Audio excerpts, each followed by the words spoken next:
Ni hao les amis, j'espère que vous allez bien, que vos familles se portent bien.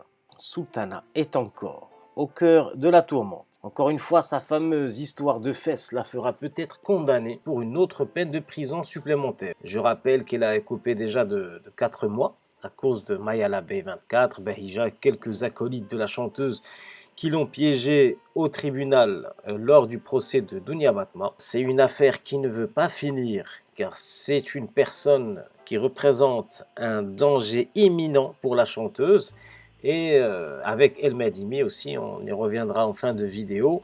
Et c'est des personnes qu'on doit faire tomber à tout prix. Madimi est tombé, il ne reste plus que Sultana qui porte plainte, donc avec preuve à l'appui, contre la chanteuse. Donc revenons à cette histoire ridicule de photos de postérieures prises par Sultana contre 50 €, qui prend désormais des allures d'affaires d'État, malgré le ridicule.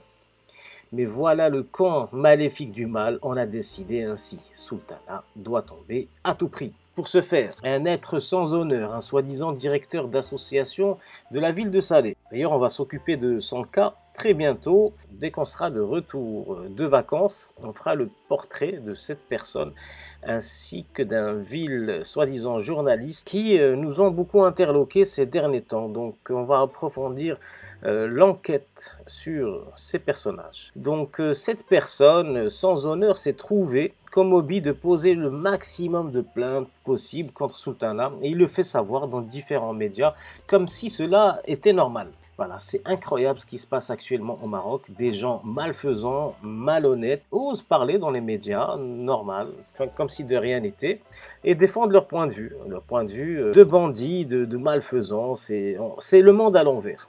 C'est un signe de la fin des temps, voilà. J'ai vraiment l'impression qu'il y a un changement de paradigme puissant, comme si le mal avait commencé son règne sur Terre. Alors cette charmante personne, dans le but évident de faire tomber Sultana, et éventuellement qu'elle abandonne les poursuites contre la chanteuse démoniaque, pose des plaintes à tout va contre elle. Tout le monde suspecte cet être médiocre d'être acheté par Zaman Bébé, cela paraît évident. Donc ce ridicule personnage à la tête d'une association des droits de l'homme n'a pas trouvé intéressant de poursuivre les Batmaouiettes qui insultent et menacent à longueur de soirée. On a entendu quelques personnes aussi dire Allah al-Watan Dounia Batma. Pas de problème, là ça passe, normal, ça choque personne. En tant que directeur d'une association des droits de l'homme, ne doit-il pas défendre les droits de l'homme, les prisonniers politiques, les enfermements arbitraires de certains de nos concitoyens, comme El Madimi, la liberté de la presse, devenue inexistante au Maroc, lutter contre la corruption qui gangrène profondément nos institutions, parler de la liberté individuelle, réduite presque à néant. La liste est encore longue des sujets dont devrait s'occuper ce triste personnage. Mais non, il préfère se focaliser sur les affaires de fesses de Sultana et sur le supposé popotin qu'elle aurait photographié à l'insu de cette personne. D'ailleurs, qui est cette personne? Et il paraît que cette personne va témoigner. Donc, comment une personne peut reconnaître son popotin à travers un audio divulgué dans des circonstances douteuses? Comment une personne peut reconnaître son popotin à travers un audio? Comment une personne qui a été normalement photographiée à l'insu de son plein gré peut reconnaître son popotin pour venir un jour témoigner dans un tribunal et dire oui, j'ai été photographié à l'insu de mon plein gré et cette photo a été vendue à une tierce personne? On est dans l'absurdité la plus totale. La justice devrait faire enfermer toutes ces personnes dans un hôpital psychiatrique ou les faire enfermer pour diffamation, c'est-à-dire le procureur du roi devrait normalement prendre en considération tout ceci et porter plainte contre ce soi-disant directeur d'une association des droits de l'homme, même si personne ne porte plainte contre lui. Sultana devrait porter plainte contre lui. On va prendre le cas très rapidement, d'un exemple en France. L'influenceur Bassem Breki, connu en France, a subi un guet-apens et n'a pas poursuivi les personnes qui l'ont agressé. Ceci dit, le parquet a fait en sorte de poursuivre ces personnes. Et évidemment, ce guet-apens, je le rappelle, a été filmé, l'agression a été filmée. Donc comme c'est devenu quelque chose de public, le parquet a porté plainte contre les assaillants, même si la personne concernée, la victime, n'a pas porté plainte. Et l'un des assaillants a fait de la prison. C'est ce qui devrait se passer normalement dans cette affaire. Le parquet devrait porter plainte contre cette personne voilà, qui diffame, qui pose des plaintes complètement ridicules et qui ne fait pas honneur à la justice marocaine, ni aux associations, des vraies associations de droits de l'homme. Voilà, on est vraiment dans l'absurde, dans l'inversion accusatoire, on est dans quelque chose d'ignoble, de stupide, qui est prise au sérieux par certains médias qui sont certainement aussi à la botte de la chanteuse, parce qu'on ne peut pas expliquer ça autrement, tellement c'est absurde et ridicule. Pour finir sur ce sujet ridicule, donc, il a aussi porté une plainte contre Sultana pour avoir mis en danger le royaume chérifien, en proférant des mots outrageants envers la famille royale, rien que ça.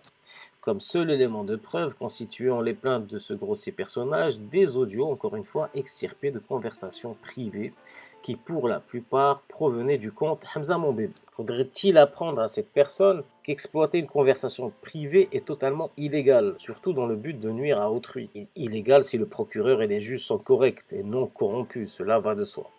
Car dans le monde des corrompus, l'interprétation des lois est tout autre.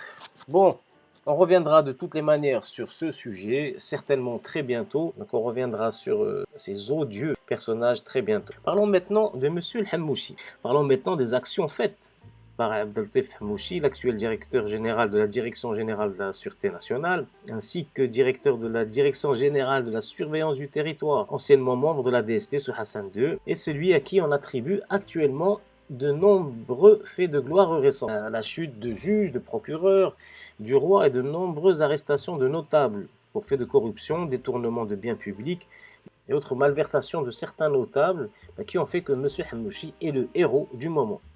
Nous saluons évidemment ces efforts de la police qui ont l'air en ce moment de travailler comme devrait le faire n'importe quel pays.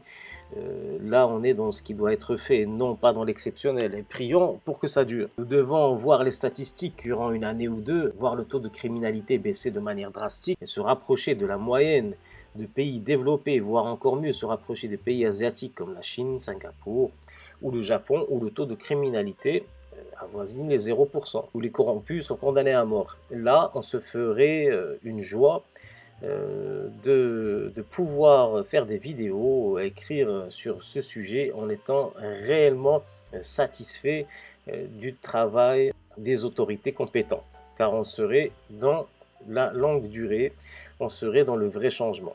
On espère aussi qu'il ne s'agit pas donc d'une simple hamla, une simple vague d'arrestation pour calmer la grande populaire suite à l'affaire Hamza Mon Bébé contre les corrompus, comme on a pu voir dans certaines histoires de notaires il y a quelques années, après qu'une poignée d'entre eux ait détourné de l'argent public, volé des terres de divers citoyens marocains. Nous espérons réellement que cela va rester dans la durée et que ça soit des actions qui soient un réel changement de politique, que ce soit des actions menées dans le but de l'évolution du Maroc et non pas simplement ce que connaissent certains malfrats, les gens qui côtoient, les policiers qui côtoient les gens de loi savent très bien que dans certaines catégories de personnes, ce genre de fait est très connu et très commun. Je parle de dealers de drogue, je parle dans le domaine des stupéfiants, je parle aussi dans tout ce qui est prostitution. Il est normal qu'il y ait des arrestations de temps à autre pour calmer justement la grande populaire et pour faire quelques exemples, pour dire que voilà, la justice, elle fonctionne malgré tout. On fait des exemples, on prend quelques petits dealers et on laisse circuler les plus grands. Donc, j'espère concernant la corruption, parce que c'est un sujet bien plus grave que la prostitution ou le deal de drogue, la corruption fait que des États s'émiettent que les routes ne sont pas bien faites, que nos infrastructures ne sont pas construites. Donc c'est un sujet bien plus grave que les autres sujets dont on peut débattre judiciairement parlant.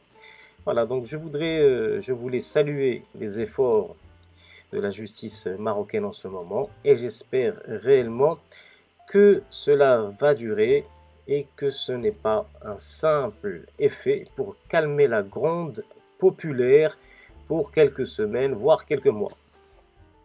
Passons maintenant, les amis, si vous le voulez bien, à notre dernier sujet. El Madimi risque-t-il la prison à vie parce que apparemment il n'a pas l'air de sortir en ce moment, on n'a pas l'air de vouloir le libérer. La justice marocaine n'a pas l'intention de le libérer. Mais prendra-t-il 3 ans, 4 ans ou 20 ans? Tout est possible. De toutes les manières, quand on réfléchit à cette affaire, la première chose qui est choquante, c'est de voir El Madimi en prison en attente de son procès. Il aurait pu très bien être libéré en attente de son procès. Il a des personnes très influentes qui ont porté plainte contre lui, donc cela n'est pas très rassurant. On a un ministre de l'Intérieur, le directeur de la commune de Hinsbe, on a des dizaines de personnes qui ont porté plainte contre lui. À l'époque, quand il les attaquait pour souligner certaines malversations qu'il supposait, on n'incriminait personne, mais cela n'a pas fait de lui une personne enfermée. C'est-à-dire, depuis qu'il a attaqué l'affaire Hamza Mon Bébé, on a vu qu'il a été très rapidement mis sous les verrous. Que même ces gens très influents qui l'ont attaqué à l'époque, car il les a attaqués aussi, après qui avait raison, qui avait tort, c'est à la justice de finir tout cela. Mais dès qu'il s'est attaqué à la chanteuse, dès qu'il s'est attaqué au compte Hamza Mon Bébé, il a été immédiatement enfermé et ça n'a fait que renforcer les anciennes plaintes. Donc on espère qu'il sera libéré sous caution rapidement. Je profite de cette vidéo pour saluer la maman de Madimi et sa famille proche. Et on espère qu'ils changeront d'avis par rapport à l'aide que certaines personnes veulent leur apporter, car ils vont comprendre très bientôt que la médiatisation va s'éteindre petit à petit, comme elle s'est éteinte par rapport à tous les prisonniers politiques ou médiatiques qu'il y a eu auparavant. Donc il faut en profiter tant qu'il y a encore des gens qui sont pour la libération d'El Madimi, qui sont prêts à faire des efforts. On a vu qu'il y a eu des manifestations qui ont beaucoup fonctionné en France, à Paris, des gens qui sont mobilisés à Genève, mais cela s'amoindrit de jour en jour, ce qui est normal. Les gens passent à autre chose, oublient un petit peu, se rappellent d'anciens prisonniers qui ont pris des peines maintenant de 15 ans, de 20 ans, pour avoir parlé pour des raisons de liberté d'expression, presque plus personne. Donc on espère que le Medimi ne tombera pas dans ce cas, ne tombera pas dans l'oubli. En tout cas, nous, on n'oubliera pas. Les plaintes s'accumulent de la part des amis de Hamza Mon Bébé aussi, évidemment. On peut dire que les premières plaintes étaient quelque part fondées, dans le sens où Madimi enquêtait sur ces personnes-là et les nommait, ce qui n'était pas très judicieux de sa part, de nommer ces personnes-là en les accusant, car ça fait de lui une personne qui est attaquable judiciairement. On ne peut pas nommer des gens et les accuser de quoi que ce soit. Il faut que le procès se tienne et que ça soit établi par un juge et que le procès se finalise pour qu'on puisse dire que cette personne est coupable ou pas.